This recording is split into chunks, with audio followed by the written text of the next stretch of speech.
might have had a lot of salt and pepper.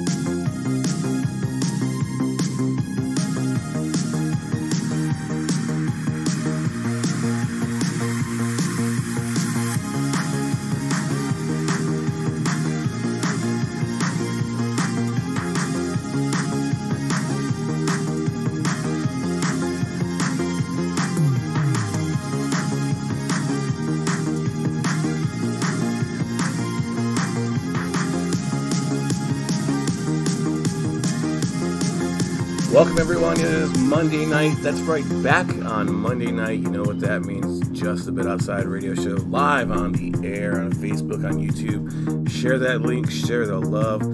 Right here, you got the main man, Mark. And on the other end of that microphone, you know, the hostess with the mostest, Keisha. What's cracking outside? As like Mark said, it's Monday night.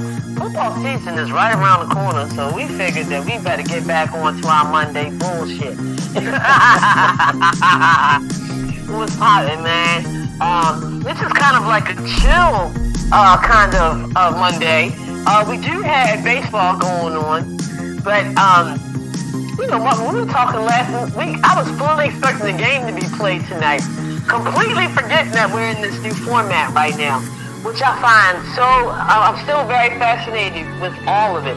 I did not realize that, well, I mean, of course, we knew that this weekend was Preseason 3 and the end of the preseason, but I did not realize there was a week of, what do you call it? I don't know, a hiatus.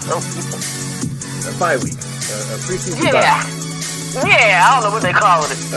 But I didn't realize that there was a week in between that and the regular season. So I was fully expecting to talk about a Monday Night Football game, but, you know, have no fear, outsiders. You know, the NFL is here. We got plenty to talk about, man. I mean, what an eventful weekend, yo. We knew it was preseason, but a lot of times, it didn't feel like preseason to me, man. You know, especially getting a good look at Trevor Lawrence in the Jaguars, at least for the first time for myself. You know? Yeah. I mean, there's some moments. Week 3 really felt like preseason to me, though. For real? Yeah. There's some, like I told you last night, that Patriots-Giants game was just whack. Yeah. Even the Browns game, I can't remember who they played. Atlanta Falcons. Yeah, and that was just... That was still a little more fire than that Patriots game, man. And here's a word of advice, little Major Keith, easy money word of advice. Anytime the Giants or the Patriots are playing this season, take the under, yo. Even with the starters in there. I watched 2 preseason games, and it just does not seem like they are going to be passing the ball much. Is that an easy money guarantee? I think so, yo. I think so. But we're going to talk more about the Patriots in a little bit, so we can tap back into that, for real. We got the Orioles, are they finally back at... They're finally back at they playing back at the Rogers Center in Toronto? Yes, they are. Yeah, because I'm sitting up here watching right now. They got this 3D thing that they're doing, graphic, that they're showing the Rogers Center up there in Toronto. The Orioles got swept last weekend against the Rays. Very disappointing after, you know, we kind of ended the week on a good note. The work week, I should say. Yeah, man, let's go on and get this thing rolling, yo. We done bullshitted for like 7 minutes, alright. Alright, what's going on around town? We told you guys last week that the BMW Classic was coming to town, and that went down and it was a huge success. Mark, I'm not sure if you were able to catch any of the footage on TV or through social media, but you know, got a lot of Scott Van Pelt. They gave it a lot of burn last night, man, and what a beautiful golf course. Nah, I didn't catch any of that. Really? Cool.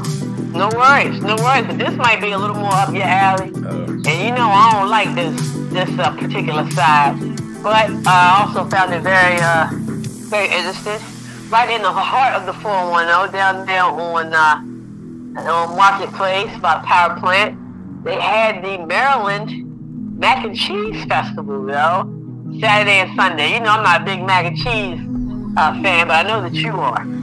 You and my son, man. What kind of person doesn't like mac and cheese? It's weird. It's weird. It's just like noodles and just regular ass cheese. Like, I do not understand. Like, I mean, some of the people are trying to jazz it up with the lobster mac and cheese. You know, I love the lobster. But, I mean, I just cannot understand how this can be a favorite for so many people. How do you put mac and cheese over mashed potatoes? It's just beyond me. On mashed potatoes? Over top of mashed potatoes, okay. Like in ranking. Let me clear that up, because that is even more disgusting. So mashed potatoes are just like bland, but you throw butter and salt and milk, making it more bland. Yeah. And you prefer mashed potatoes over?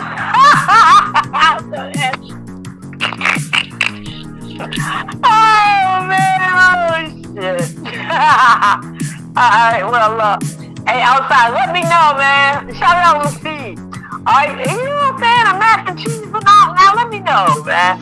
And you got we even Steven over here on this end. So one for yes and one for no. I think I know a mac and cheese that might actually hit your fancy. What's that? And you know, if they put that shit on pizza, I swear to God. No, that's not bad. There's probably like some pizza mac and cheese out there with like pepperoni inside of it. Yeah. But have you heard of the food truck, the Smoking Swine? No, I have not. What? They were on like diners, drive-thrus, and dives, and all that stuff. Really? So, okay. All right. Well, put me deep. My ex-wife, her first ex-husband is the owner of the Smoking Swine. So like, you know, I know him, and you know, I remember when he first started the truck, and now they have like a brick and mortar location. Okay. Oh, really? Where? Yeah. I'll have to find it and send it to you. Okay. I forget where exactly, but he has an amazing mac and cheese. It's called Slap Yo Mama mac and cheese. It's got like pepper jack and all kinds of different cheeses, and then they've got goldfish crackers on the bottom too. Really? Now that does sound interesting. See? And fun at the same time. You know, I like to have a little fun and play with my food if I can. And he likes beer, so you know, maybe I know they serve, so maybe make a trip down there. Yeah. Now, one thing I can see some beers pairing up nicely with macaroni and cheese. I imagine. Yeah, I can see where someone could have an affinity for that. Welcome back to Food Talk.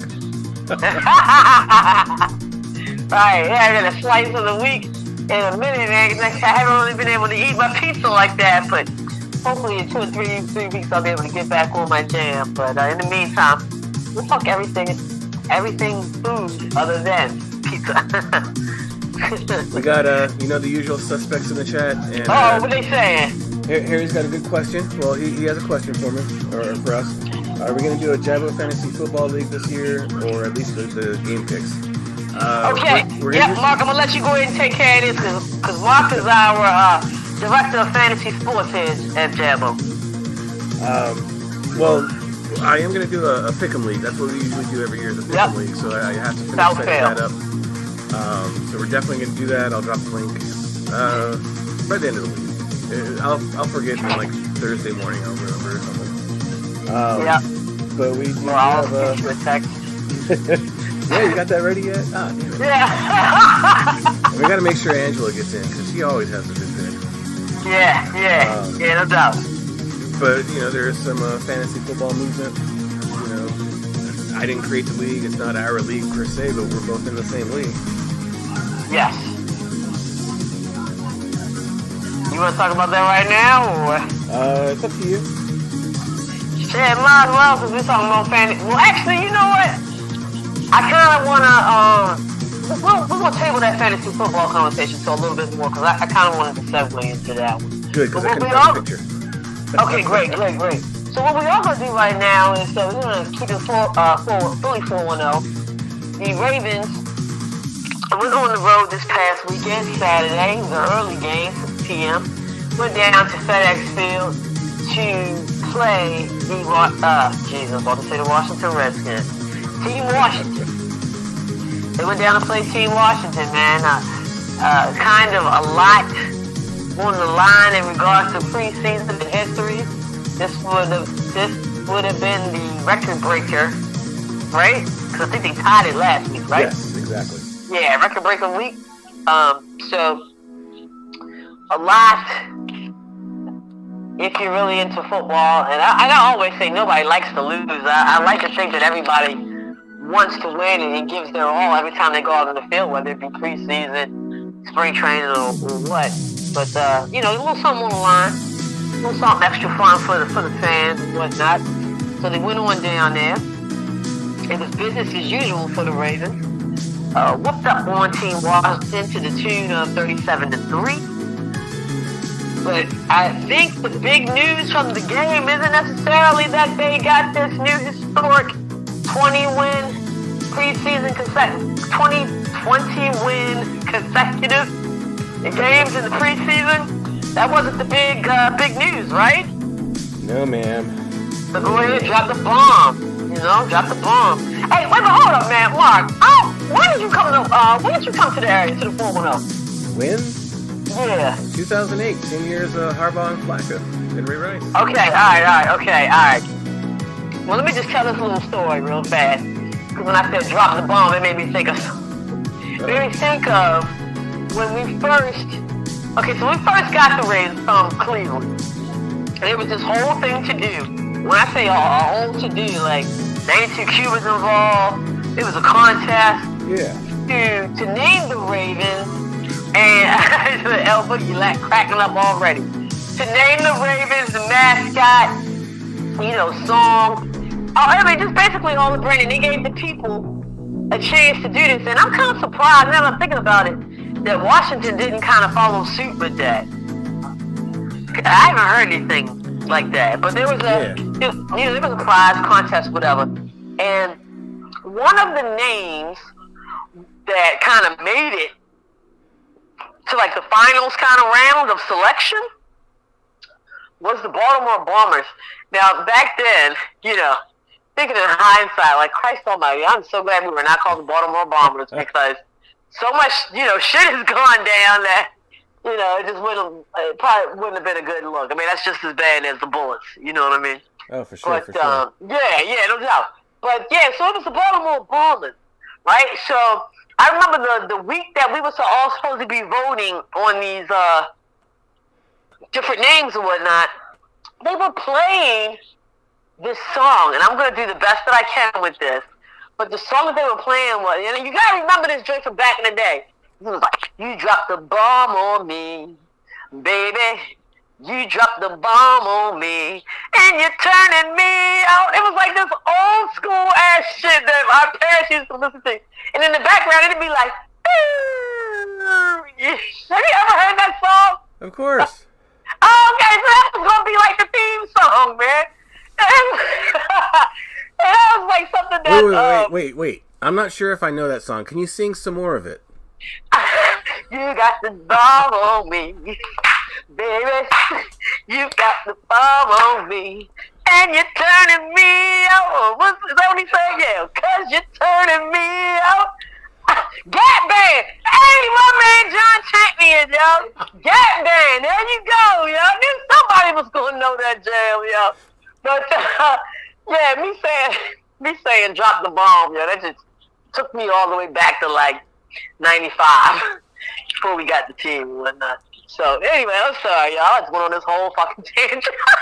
All right, so, what were we talking about? Y'all think that's what happens after 40. You just start settling into your own. Just ramble. Yeah. Right. So what were we talking about, man? My bad, y'all. Ravens preseason. Oh, yeah, so drop the ball. What was the big news from Saturday night's game, Mark? Let me get the picture The official ready. jam out there, yeah. And, this one hurt me especially hard because if you remember when they drafted this young man, yeah, I was excited. I saw, like, so much. And a lot of people kind of poo-pooed on the pick. Yeah, My main man, J.K. Dobbins, he's been impressive in the league so far. Yes. and he goes down, knee buckles, and MRI confirms it, torn ACL, out for the year. Yes. Yeah. Yeah. And because of this, there's been, this thing could go either way. You know what I mean? We could have went the whole preseason having not suffered any major losses because, let's face it, this is a big loss for the Ravens. Oh, yeah. Because they were looking to, it seemed like they were looking to center the ground game around him. Yep. Right? You know what I mean? Yeah, we do still have Gus. And a few other weapons. But, this was the guy that we were hoping to, run our run game through and provide some of that leadership on the field. If we had gone through the whole season without any major losses, nobody would have had a problem with what Harbaugh did. I feel like. Yeah. You know what I mean? Oh, yeah. And that's the tough thing about being a coach. Because you're damned if you do, you're damned if you don't. And Mark and I have been talking for the past 2-3 weeks. I feel like we've said it almost every show since the preseason started. There were going to be some differences in style when it came to those second and third preseason games. Yeah. I believe Trevor Lawrence damn near played the whole game, didn't he? Did he? I mean, looking at his stats, yeah, he probably played. Yeah, because I think it was in the third quarter. He was still playing. When I text you, like, yo, switch. Yeah. Scratch that booty up. Let's go over to the other jam. So, you know what I mean? That guy took a hellified risk. Could you imagine if that type of injury happened to that guy? So, it's damn if you do, damn if you don't. Let's not vilify the coach, man, because you have been riding his coattails. had we had not suffered that loss, you know what I mean? Everybody would have been, we're the preseason champs, and everything would have been all good. But now they're trying to roast my dude because of his decision to play the starters. Yeah. Which, how do you feel about that, man? It's preseason, and yeah, they have like a billion people on the roster. They're more checking out these third, fourth, fifth stringers that see if they can make the 53-man roster. Right. But every single preseason, like the starters do get in a few reps, a couple series in that last game. Yeah. And it's all depending on the philosophy of the coach. Exactly. Some coaches try to only do like maybe 2 series. Some coaches try to do like an entire half. That way, when that first regular season game comes up, then they're like game ready. They're more exactly. They don't have too much rust to knock off. Exactly. Which actually that's really interesting how the preseason is set up this year with that bye week. Because usually there's like a week and a half in between the last preseason game and the first regular season game. There's like a full 2 weeks now. So. Yeah, absolutely. That was one of the things that I thought was so interesting. Like, woo. But also too, a lot of people have sustained smaller nagging injuries, and maybe that gives them a little time to kind of recoup and get shit together for week 1. You know what I mean? Exactly. Yeah. Yeah. Yeah, so, among those, even though this is kind of indirect, among those upset is apparently J.K. Dobbins. He did not take to social media. He did not talk in an interview, but what has been seen, and I've seen it myself, is that he's been going around on social media, and this might have to be my first little booty huff of the night, Mark. I don't know how you feel about this, but to me, this is Dobbins is my dude, but this is a little booty huff. Everybody has been saying that, and I've seen a few. He's been going around on social media, various social media platforms, and liking and basically co-signing posts speaking out against John Harbaugh. I'm not down with that, yo. Yeah, I mean, it's a funny world where social media is just so magnified and Yeah, investigated. He liked these posts, and yes, it becomes a trend and clear when a he's liking thing. a certain Yeah, type of post. Um, right. it, you know, it might have happened in week one of the season. It might have happened in practice. One never Right, knows. And hindsight's 2020. But right. a lot of starters did play in these preseason games and didn't get hurt. Not saying Yeah, it's Dobbins' fault. It's just the luck of the right. draw. So I don't know. I just hope whatever he does, like liking these posts, doesn't put any heat between him and the office. Because last thing I want to see is like him ended up traded just because they can't Yeah, get along. yeah, and that's where the booty hop comes in. Like, man, if you got a problem with this man or a problem with the man's decision, then I don't know. This may be the Ted Lasso coming out in me because I've been watching that. I watched about 4 episodes of that last night. You go to the man's office, you step in, you close the door, voice your frustration. Hell, even have a temper tantrum, cuss him out. You know what I'm saying? Yeah. That man's probably almost expecting that. You know what I'm saying? Oh yeah. You think Kevin Durant didn't curse Steve Kerr's ass out in them finals, man? Oh yeah, yeah. So I mean, it's a way about doing things. And we all know Harb is kind of notorious for having a thick skin, being one of the tougher coaches in the NFL. So Yeah. if Dobbins, wanted to talk to him and be upset with him, I'm sure he would have taken it and been like, "You got it out of your system? Okay. Now let's get on the road to recovery and Right, exactly.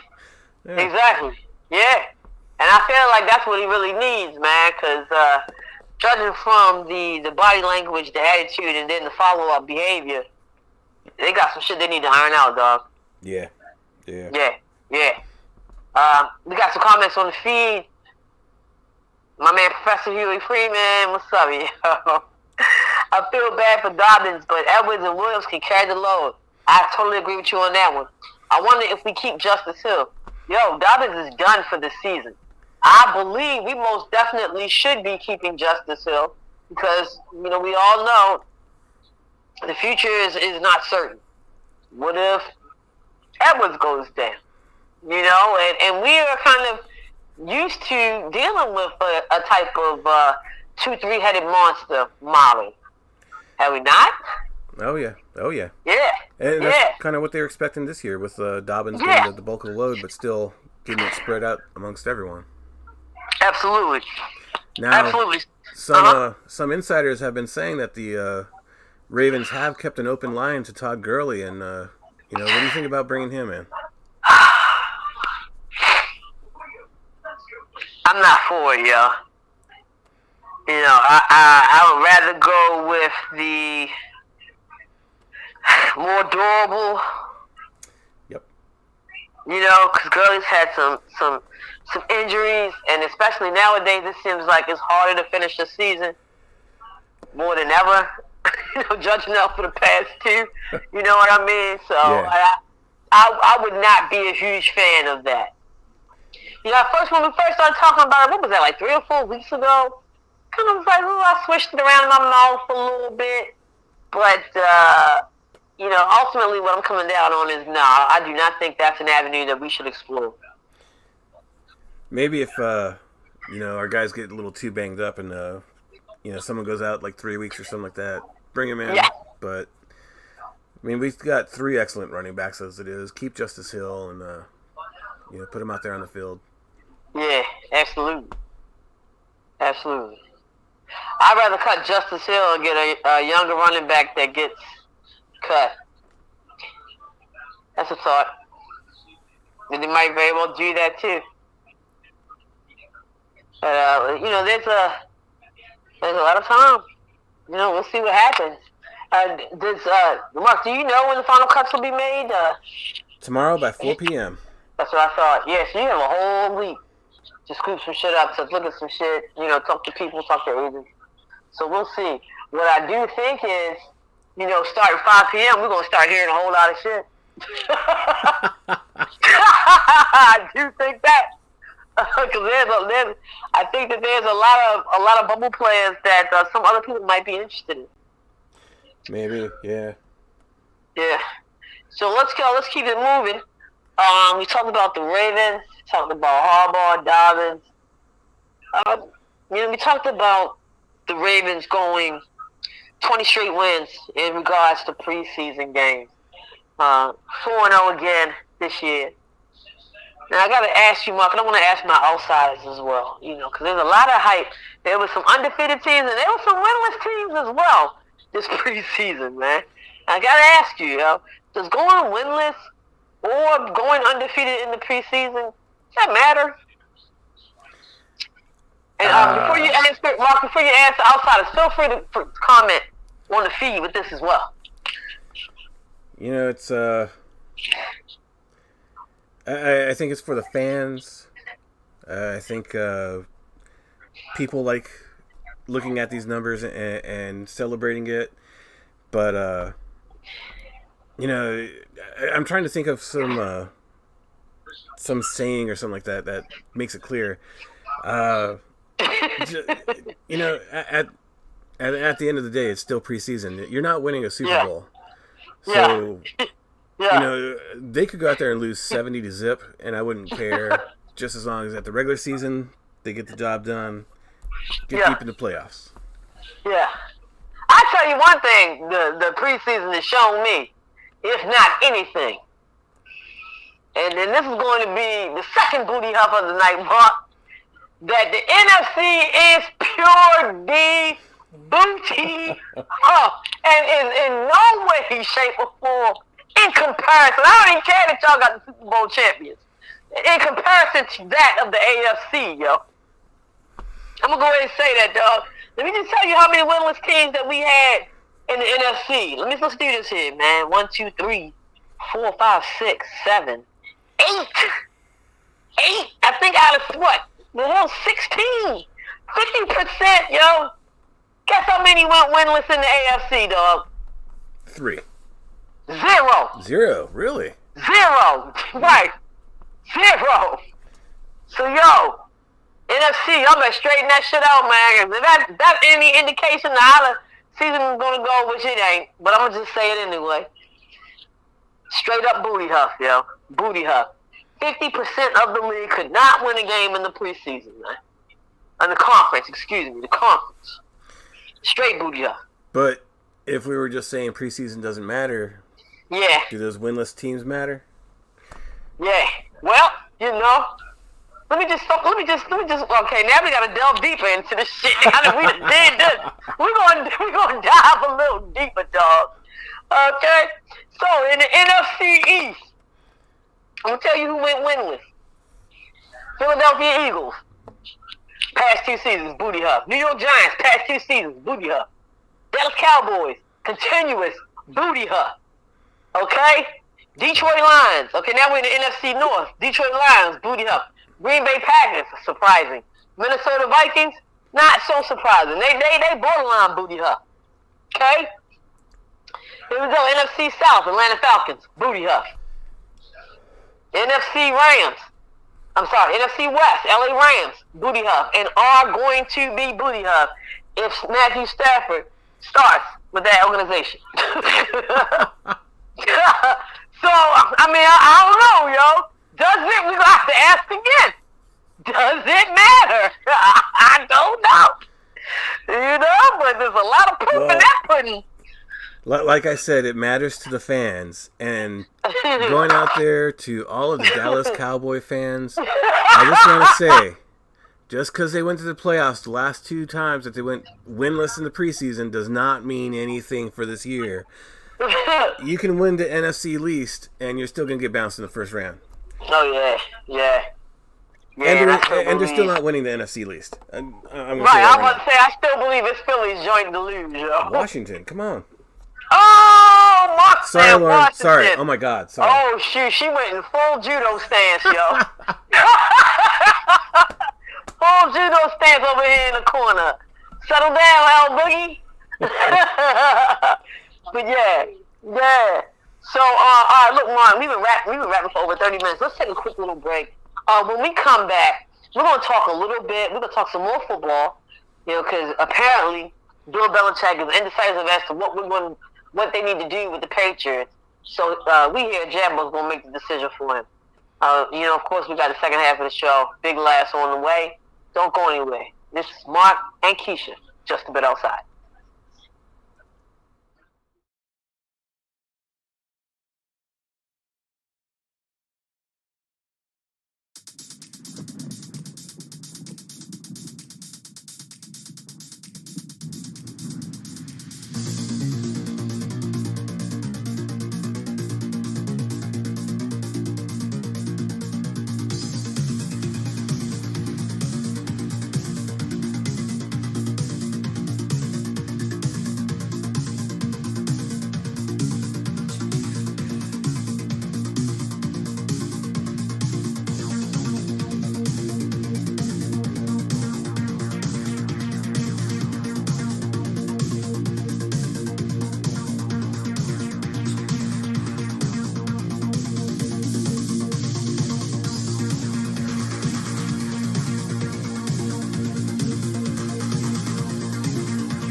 Welcome back, Just a Bit Outside Radio Show. Halftime is over. Time for the second half. That's where the action happens. And speaking of action, make sure to pay attention. Tomorrow comes to fruition, the final day of the month, and I really stretched it out. Gonna drop the comic rack tomorrow, and I want to apologize for it taking so long, but it's been a learning process. Like, I've had some software and some technical issues that I didn't think about when differentiating from streaming versus edited production. Yeah, a full production. Yeah, I was about to say, man, please, you do not apologize for that, because for one, you do not rush a masterpiece, dog. You do not rush a masterpiece, and we really, it's me in particular, cannot wait to hear what you come up with, y'all. I'm so excited, for you. Well, you know, like I said before, like the anticipation and the feedback, even without the episode dropping yet, has been phenomenal. Been contacted by people that want to be on it, that want to actually work with us on it. So which I got to let you know about that a little bit more just recently. No worries. But yeah, it's been a crazy undertaking, and I look forward to it coming to fruition tomorrow. Probably be later in the evening when I am happy with it. I guess like an artist always is critical of their own work, so I'm gonna tweak it until the very end. But I think I'll aim for like 9 o'clock at night and have it uploaded and ready. But yeah, there you go. Comic Rack dropping tomorrow. Yeah, we'll have that on the Jabo Sports page, as well as the Jabo Production Network page. So we'll have a couple of options where you can watch that, and I do believe that Mark will be dropping that joint on YouTube as well, if I'm not lying. Yep, absolutely. Yeah, okay, fantastic, because you know how much I hate when I make a liar out of myself. All right, so yeah, man, congratulations, and God, I know y'all down with that Marvel life, because we talk about this shit all the time on the show. Make sure you check out that Comic Rack tomorrow night. That joint is for real, Major Keisha approved. Congrats, man, congrats. Thank you for all the support. No problem. You know it. You already know. But back to the realm of sports, when we left off, we were talking about the NFL. And we're going to keep the talk on the gridiron. We're going to take it up north a little bit.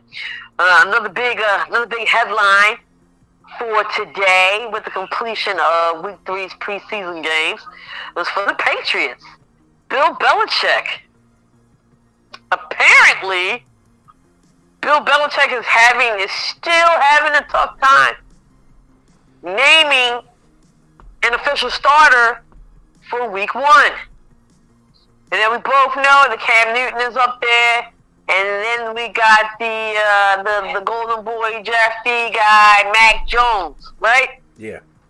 Yeah, Mac Jones. Mac who? Mac Jones. I've been waiting to say that, yo. You had no idea. I'll probably be wearing that shit out this season. I apologize in advance.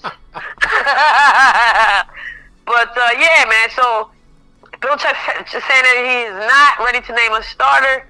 So I'm like, all right, seems like this Bama needs some help. Jabo, to the rescue. Jabo team assemble. So here we go.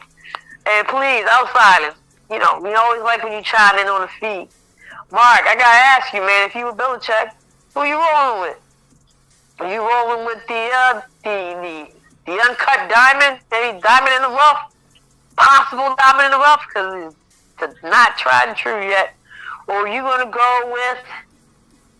Gosh, I don't even know what to call this guy. I don't want to say it has been, because I still feel like he has juice in the tank. But someone who's on the downside of the career. I can keep it 100. You know how much I love this guy. Hey, who you going with, yo? Well, you know, like we said, the 53-man roster doesn't get cut down till tomorrow, so I think you're overlooking the amazing Brian Hoyer, who's still on that roster. I am not, goddammit.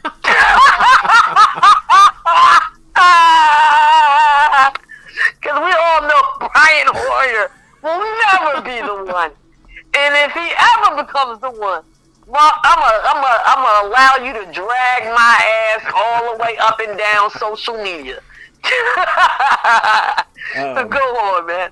You know, it's kind of crazy that he doesn't make a decision by now, because as training camp was wrapping up, heading into the preseason, the word was that, you know, it was Cam's job. And I mean, Belichick, he kind of be he can kind of be a drama queen and stretch things out. I mean, we all know he's been not too honest about injuries in the past, so I think this is just more strategery by Belichick, and I think it's Cam's job. You know, you got a rookie quarterback. It's got to be, man. What the fuck is going on? And Mac hasn't been bad in his games, but he hasn't been fantastic either. Exactly, yeah. And you know, like the old adage in football, you know, just sit the rookie behind the veteran, let him learn a little, and then let him get his due in a season or two. Yeah, but I think, you know what I think the thing is that throws us about this whole situation. I don't even think it's the fact that he hasn't officially named a guy. I think it's about the fact that there is so much uncertainty with a guy who is so structured. You know what I mean? Like, really knows what he's doing. And you might not, you know, and if it's still this up in the air decision, these two quarterbacks have two totally different styles. How do you know, to begin to prepare a week one offense, yo? Well, like I said, that's all part of the strategy when Belichick. Yeah. Then you know, like there's also Mark's very strong point too. This whole thing could be a facade bullshit. Who knows? Their week one is against Miami, and you know, divisional opponent. Yeah. That's always big. Pretty decent defense. And didn't Miami do better than New England last year? So yeah, that's what I'm saying. Pretty decent defense. He's become a little familiar with Miami last season. He wants to you know, get the leg up in the division. So I think Miami is going to be game planning until there's certain word on who it's going to be. They'll probably be planning on Cam, but you know, you can never know until Belichick says who it is. Yeah, and I'm also talking about like the offensive coordinators and whatnot, though. Oh yeah. You know, like, you know, not just Miami, but just everybody. It's just so wild to me. But I'm hoping by the end of the week, shit, I'd say by like Wednesday, Thursday, you need to be going in and put that thing out there, bro. You know what I mean? You need to be putting that thing out there. But all right, so Mark, you say Cam. I'm gonna go with Cam for everything that Mark said and more. The more is because I love this guy. I absolutely love him. I'm not giving up on him just yet, even though he's, like I said, he's on the backside of his career. But I still think he has a lot more to give. And I kind of wish that he wasn't even in this situation with this particular organization right now, man. Yeah. Because I feel like he's owed so much more. You know what I'm saying? Especially with what he has done for the league and how far he has come, not only as a player, but as a man. For sure. Yeah, no doubt. All right, man, let's keep this thing going. Next thing, we're going to talk about, we're going to go from one quarterback up north to one quarterback down south in the you know, I ain't called in the land of the sun. Or the land. You know, I was going to say something about Jacksonville. I'm so glad I stopped. Is there a Tokyo team in the NFL I didn't know about this year?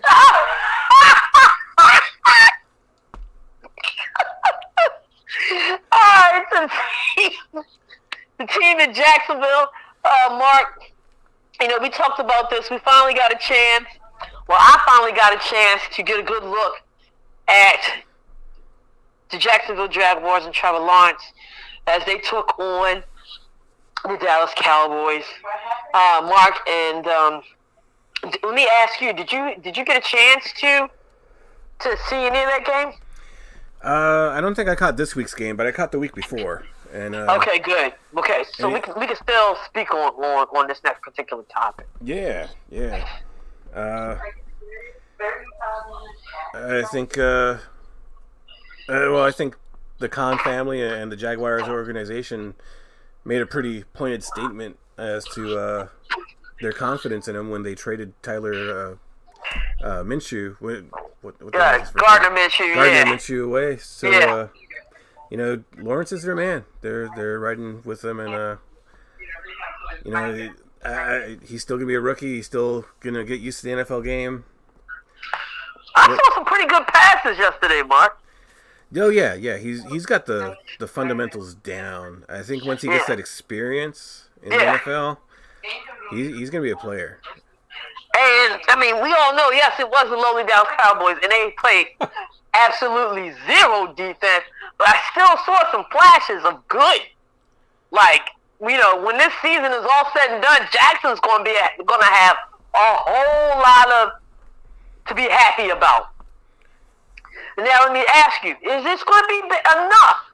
You know, from what we've seen, you've seen one game, I've seen one game. Just judging from what you're seeing, I mean, you know what I mean? No serious hardcore answer. Just, you know, it's preseason and everything. We all talk about this shit. Do you think he has what it takes to take Jacksonville Jaguars to the top of the AFC South? Trevor Lawrence alone, probably not. But oh damn. So there's a storm going on here, and my lights are just dim. So if we lose power, mine flickered as well. So outsiders, if you lose, Major Keisha Mark, we look. Peace and love to you, because we ain't gonna run that shit back. No, we just gonna put that out there right now. It's so funny that you said that, because I just looked up like, what the hell? Okay, man. Okay, go ahead. I guess they want to hurry up. They want to make sure that we get this right, I guess. Right, I said, hey, I'm watching. Trevor Lawrence alone is not enough to propel the Jaguars, I think. His football IQ is phenomenal. If you watch him on the field, I think he knows the game, and I think he is going to do great things. But I think more importantly, and I had a lot of doubts about this when the hire was made, but I think the culture that Urban Meyer has created in Jacksonville, without even playing a game yet, just from hiring to now. Isn't that crazy? Crazy, right? Jacksonville was said to have a culture that was just pure garbage, and he has changed it around entirely. Absolutely. And the game I saw, the owner, Tony Khan, or Shad Khan, he was up in the booth with the announcers and did a little interview, and he has full confidence in Urban Meyer, gave him all the tools that he needed, and maybe not this year, but I think Jacksonville is gonna become a player real soon. Yeah, I think we're on the same wavelength, man, as we often do. I was going to say the same thing. If it's not this year, and I think they will make it very interesting this year, then definitely next year. But we got some, comments for the feed. Oh, my man, John Champion says, "Child, ... Oh man. We got another comment. Trevor Lawrence is going to get beat up like David Carr. Damn! And Deshaun Watson. Damn! That's even worse. If he can stay upward, he will be fine. Yeah. How's that offensive line looking? We can work that. They can work that out. Yeah, we're going to see. I think this is going to be. And it's not even about the wins and losses with this division. I think this might be one of the more interesting divisions. I mean, don't get me wrong. Okay, the AFC South has not been the greatest. I mean, as of late, the Tennessee Titans kind of have been the cream that's filtered to the top. But I think that this particular division is going to be a little exciting, more exciting than it has been in previous years. So we're going to look out for that. Well, I mean, COVID might take out the Titans, so who knows? I meant to look it up the other day, and I haven't really been paying attention, but who's the QB1 for Houston right now? I couldn't even tell you. And it's so funny. El Boogie was like, "Where's Deshaun Watson?" Oh, no. Yeah, I'm like, it's everything is so up in the air down there. But, I voiced my opinion about this organization. I believe in the off season. It's one of the worst in the goddamn NFL. Seriously. So, I'm not really expecting a whole lot from them this season. But, they between the Colts, the Jaguars, and the Titans, it might make they might make it a little interesting. So I looked it up. To that. I looked it up. Houston. Oh Lord. Houston has 4 quarterbacks on the roster right now. Of course.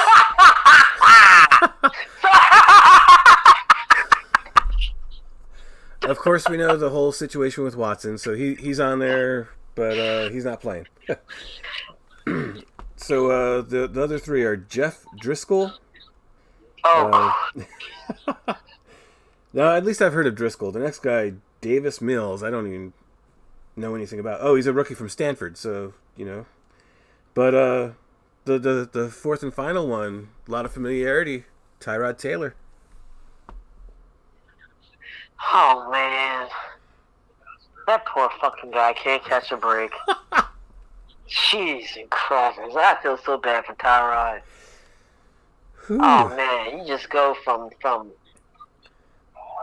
what do you call it? From the frying pan into the fire? I don't know, dude. You just went from Hades to hell on earth, for real. Like, God. I'm going to pray for that brother. Alright, man. So let's keep this thing moving. We're going to try to wrap this thing up because it is really turning up outside, Mark. Like, I'm looking out the window and like, man, we supposed to get delivery. This shit make it. Alright, so let's keep it moving, man. We're going to keep it on the gridiron. But now we're going to talk about the other side of football that we love so much. And that is fantasy football. And this year, Mark and I, well, we already talked about, we're going to do our traditional Jabo pick'em, and that joint is definitely going to be up by this Thursday. Mark, by this Thursday. Friday. Friday, all right, Friday. First game is next Thursday. I'll get it up by next Monday. No. Hey, shit. I just love how we laugh at ourselves. If you can't laugh at yourself, who can you laugh at? Yeah, no bullshit. Alright, so this year, Mark and I, and we gotta give a shout out to one of our MVP fans. He's always on the feed. Y'all know his name, John Champion. He's got a fantasy football league. And Mark and I have had the pleasure of being a part of this league along with L Boogie. So we had our draft. And along with my big bro, Michael. I did not realize. No, yeah. I know his team. Foster something. Strong. Yeah, Foster Strong. And I was thinking to myself, well, what do you know? There's somebody else with the name of Foster in this motherfucker. That's Mark's brother, yo. Right, and you're like, oh! Awesome. So we had our draft last night, and, the whole time that we drafted, Mark and I are talking back and forth about picks and this, that, and the third. So I wanted to throw this out to the outside as well as Mark. In regards to fantasy football, it's so funny how draft day has changed over the years. Like 10 years ago, you'd be hard pressed to get a quarterback in your second pick. Yeah. And now this thing has turned into, you better not pick a quarterback to the, third, fourth round. You want to get that wide receiver or that running back first. So there's been so many different, the game has evolved, the way you play it has evolved. And I wanted to ask, what strategy right now, Mark, what strategy do you think works best? Is it to get your big, going old school, getting your big guy? Because, for the life of me, I was so happy and ecstatic to see Tom Brady still available in the third round, yo. I really thought he was going to be a first round pick. But it seems that there's a shift. Yeah. Wide receivers and running backs seem to be the big point getters. Right. My strategy is just, not exactly like the Ravens, but, best man on the board, it doesn't really matter on position. Of course, I don't want to get, 8 wide receivers, nothing else, but, right. Look at who the higher ranked players are and, try to fill out your roster best as you can, which, I was looking at the defenses, and we talked about it last night, and, defenses tend to go later, too, like second half, and who the hell grabbed I think the Ravens? The Ravens went early in ours. I think around the fourth round, because I remember checking, the second or third, yeah. I remember checking, the second or third, and they were still there, and then they were gone. I was like, who did that to me?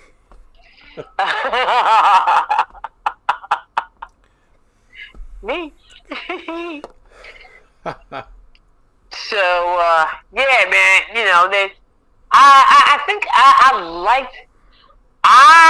like to try to have my quarterback in place by the second or third round. That might be a little unorthodox in today's standards. But I too am also, I don't follow a formula, Mark. I take a look at what is the best possible at the time, and then look at what holes I need to fill. Yeah. You know what I mean? Because you're right. I mean, because certain strategies, you can end up with 4 or 5 wide receivers or running backs because you just been gobbling Bama's up. You know what I mean? And then have a lot of issues that you need to address with the rest of your team. And also pay attention to the health status of the players. Yeah. I'm not calling anyone out, but... Oh, yeah, I got to say, and I have to talk about it because I wanted to ask you about my particular pick. So, a lot of people weren't really paying attention to the notifications, or they don't have notifications, or what have you, for my beloved L Boogie, man. You know, we go through the whole entire draft, and then, we're sitting, chilling back, watching the booty-ass Browns play the booty-ass Falcons. And she goes, fuck, oh my God.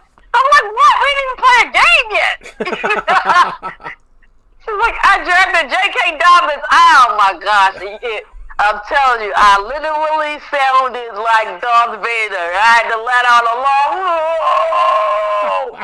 So, yeah, so, I had to put down my social media, my phone, and get it back on track with that. But which brings me to my next kind of question for you, man.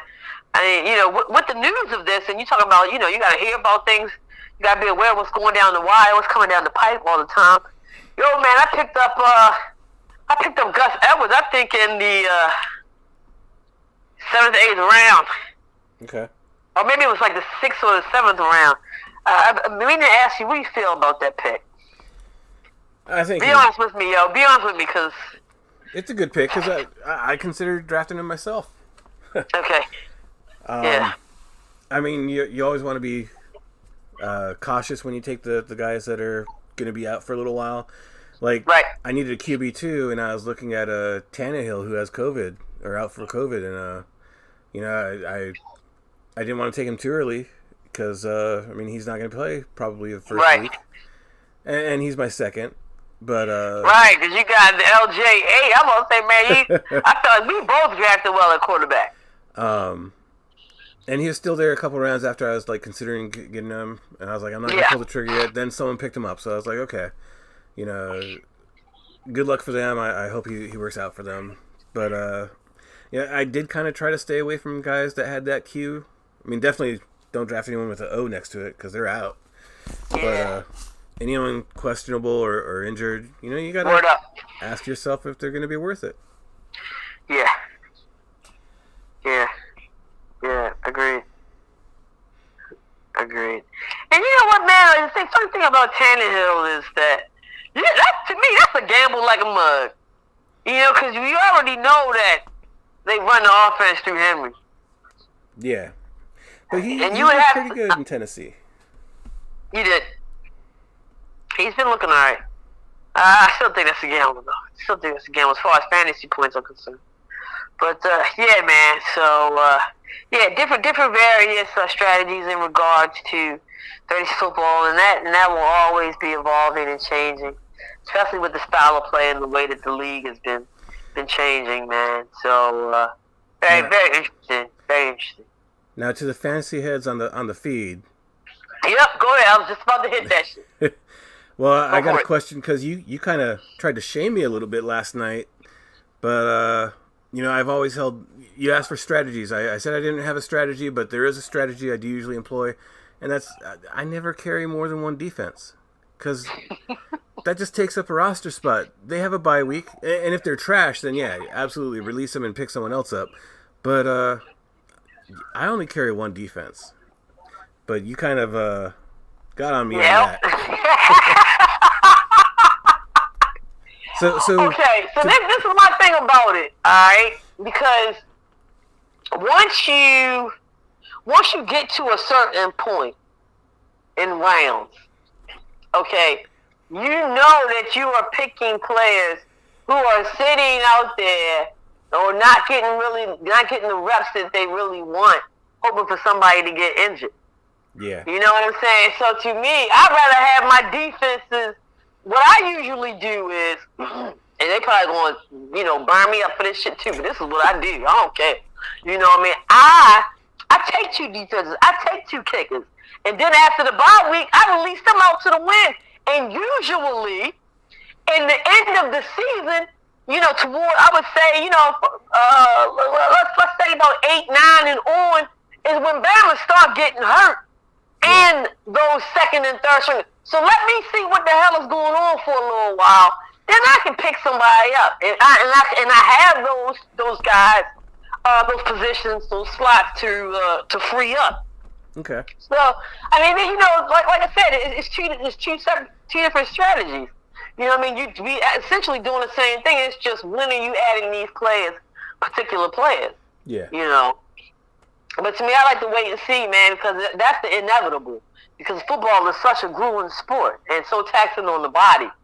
You know what I mean? So that was my strategy, and I'm glad you brought that up, because I totally forgot to bring that up, man. It's good talking with that. I like that a lot. Oh yeah. And of course, I've already got 2 dates circled on fantasy football. Woo! Week 5, I faced a big bro, and get a little family bragging rights, and then week 9, the just a bit outside Jabo crown. Bowl. Yeah. Jabo Bowl. Yeah. Jabo Bowl.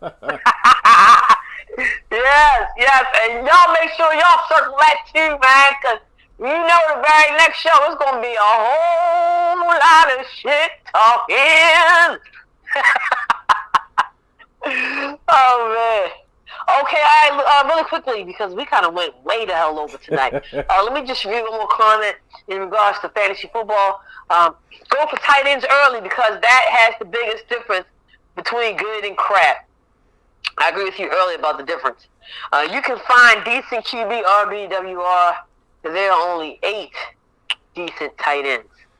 And you know what? I usually score great on my tight end. This is the first year that I was looking at my list of available tight ends when it was time for me to select. And I literally was like, what the fuck? So do I tell you who I got now? Who?